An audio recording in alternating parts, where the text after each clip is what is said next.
जय श्रीमन नारायण। क्या आप जानते हैं कि जो आप दान देते हैं या आप पाप कर्म करते हैं तो ये दोनों बढ़ते रहते हैं या वहीं समाप्त हो जाते हैं। इसका उदाहरण आपके लिए एक कहानी से देता हूँ। आप सभी लोग इस कथा के लिए ध्यानपूर्वक सुने। प्रिय मित्रों, एक महात्मा जी थे, कई दिन से तपस्या कर रहे थे।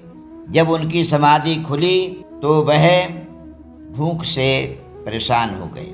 अब प्रातः काल था, किसके यहाँ जाते तो उन्होंने देखा कि आगे सामने कोई टहल रहा है। साधु महात्मा उनके पास में गए, देखा राजा।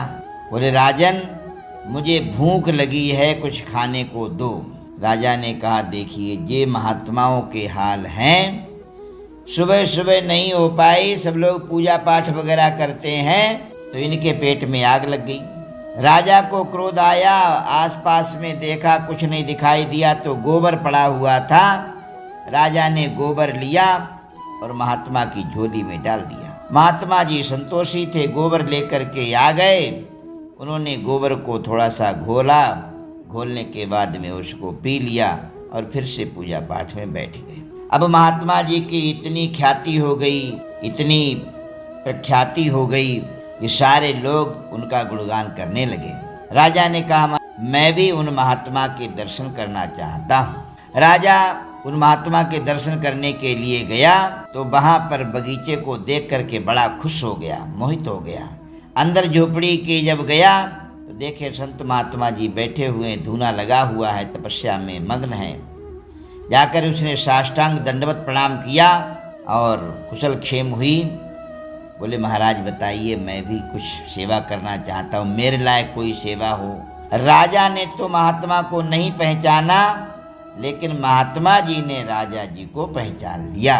उन्होंने कहा, बेटा कुछ नहीं, सब भगवान की कृपा है, सब कुछ चल रहा है। बोले, नहीं महाराज, कुछ मेरे लिए सेवा बताओ। तब उन्होंने कहा, यदि आप सेवा ही करना चाहते हैं तो ये गोबर का ढेर लगा हुआ है कुटिया के आगे, उसको हटवा दीजिए।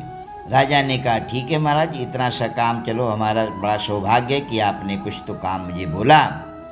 राजा ने लेबर से बोला कि जाओ, 2 लेबर ले जाओ और उस गोबर को उठा करके बगीचे में बूटों को सभी को दे दीजिए, पौधों में, वृक्षों में डाल दीजिए और उसको वहाँ से समाप्त कर दो, बढ़िया वहाँ व्यवस्था बना दो। 2 लेबर गए, पूरे दिन करते हटाते रहे गोबर, लेकिन वो नहीं हटा।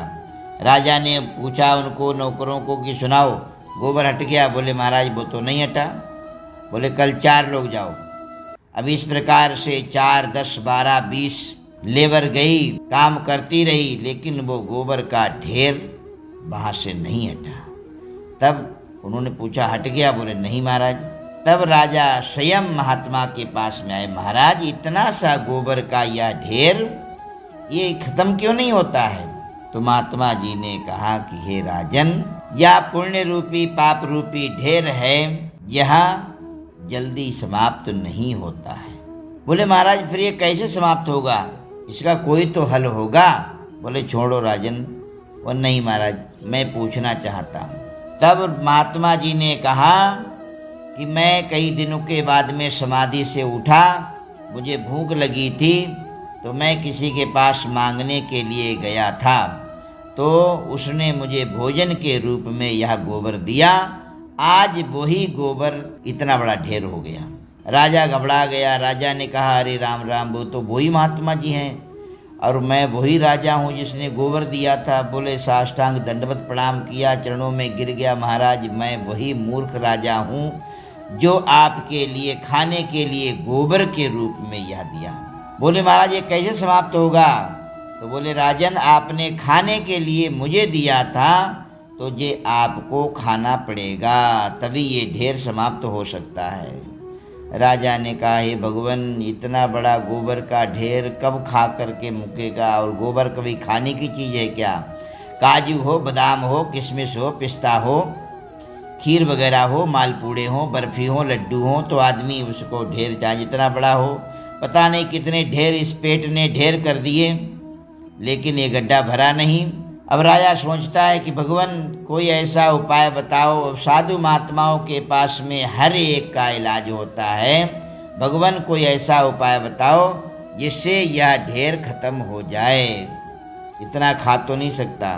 तब महात्मा जी ने कहा कि हे राजन, व्यक्ति के किए हुए शुभ और अशुभ कर्म वो सदैव बढ़ते रहते हैं। जो व्यक्ति पुण्य करता है वो भी बढ़ता रहता है, क्योंकि वो भगवान के लिए अर्पण कर देते हैं। भगवान नारायण रूपी ऐसी बैंक है जहाँ पर कभी उसका नाश नहीं होता है, ब्याज रूप में वो बढ़ता ही रहता है। इसीलिए कोई शुभ कर्म करते हैं तो वो भगवान के लिए अर्पण कर देते हैं। तेरा तेरे अर्पण क्या लागे मेरा। इस प्रकार महात्मा जी ने उनको बोला, हे राजन, इसका एक ही उपाय है कि इसमें गोबर में आग लगा दी जाए। ये सूख गया है, आग लगा दी जाए तो थोड़ी सी भस्म बन जाएगी। हे राजन, कुछ तो भस्म को पानी में घोल करके इसको पी लेना, कुछ अपने शरीर में मल लेना, तब यह गोबर का ढेर समाप्त होगा। राजा ने वैसा ही किया और कुछ तो उसको पीना पड़ा, कुछ उसको अपने शरीर में मलना पड़ा। कहने का तात्पर्य ये है कि पुण्य और पाप बढ़ते रहते हैं। जिस प्रकार से भीष्म पितामह ने सर्प को झलबिरिया के ऊपर कांटों वाली बैरी के ऊपर फेंक दिया था, छोटे छोटे कांटे वो बाण के रूप में हो गए, और थोड़े दिन रुक जाते तो वो भाला के रूप में हो जाते। इसलिए अवश्य में भोक्तव्यम कृतम कर्म शुभाशुभम, व्यक्ति के लिए अपने किए हुए कर्मों को अवश्य भोगना पड़ता है। बोलो सियावर रामचंद्र भगवान की जय।